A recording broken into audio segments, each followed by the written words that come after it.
In whatever condition you are, God can still rectify you. This is his reputation. నీవు ఏ స్థితిలో ఉన్నా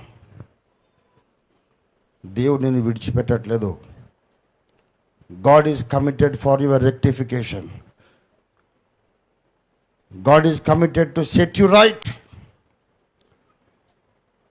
ఇటువంటి పాడు పని చేశారు, ఇలాంటి పనికి మాలిన పని చేశారు, ఇలాంటి పనికి మాలిన నిర్ణయాలు తీసుకున్నారు అని చెప్పి దేవుడు త్రోసివేసేవాడు కాదు.